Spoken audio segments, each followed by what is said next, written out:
জগতের সোনা ঝরা সেদিনের সেই 30শে ভাদ্র বুধবার 1360 সাল শ্রী শ্রী ঠাকুরের জন্মদিন। ঠাকুরবাড়ি পদ্মপুষ্পে সুসজ্জিত, অতি প্রত্যুষে নবগতে বেজে উঠেছে মাঙ্গলিক সানাই। শ্রী শ্রী ঠাকুর বড়াল বাংলোর ঘরে ভূমিষ্ঠ অনিন্দ সুন্দর পরম দয়ালকে দর্শন ও প্রণাম করছেন অগণিত ভক্তগণ। দুর্গাপুর থেকে আগত হিমাংশু বন্দ্যোপাধ্যায় দা শ্রী শ্রী ঠাকুরকে প্রণামান্তে নিবেদন করলেন, পূর্ণপুঁথির মধ্যে আপনার যে পরিচয় পেয়েছি সেইভাবে যেন আপনাকে অনুভব করতে পারি। শ্রী শ্রী ঠাকুর বললেন, টান থাকলেই হবে না। হিমাংশুদা বললেন, আপনি আশীর্বাদ করুন যেন তেমনি টান হয়।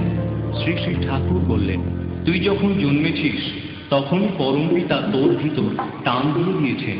এই টান যেখানে অ্যাপ্লাই করবি তেমনি হবে। খুব করে কাম কর, দীক্ষা বানিয়ে ফেল। যা যা বলেছি লেগে বেঁধে না করলে নিস্তার নেই।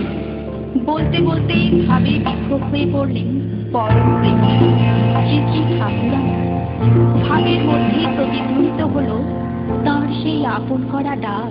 সব দীক্ষা তুই এক্ষুনি ইষ্টেতে রাখ সম্প্রীতি, মরণ তারণ এনাম জপে কাটে অকাল জমভীতি।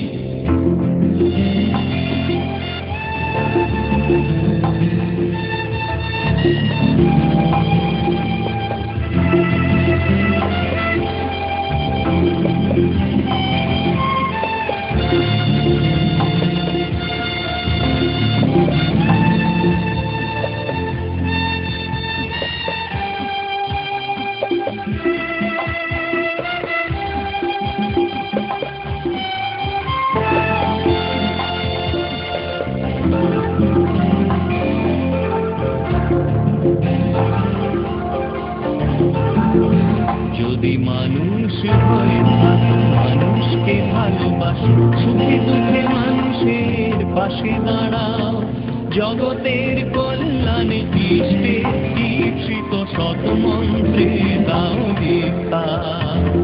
সৎ নামে জগৎ মাতা, সৎ নামে জগৎ মাতা। যদি মানুষ হয়ে থাকো মানুষকে ভালোবাসো, সুখে দুঃখে মানুষের পাশে দাঁড়াও, জগতের কল্যাণে ইষ্টের ঈপ্সিত সৎ মন্ত্রে দাও দীক্ষা।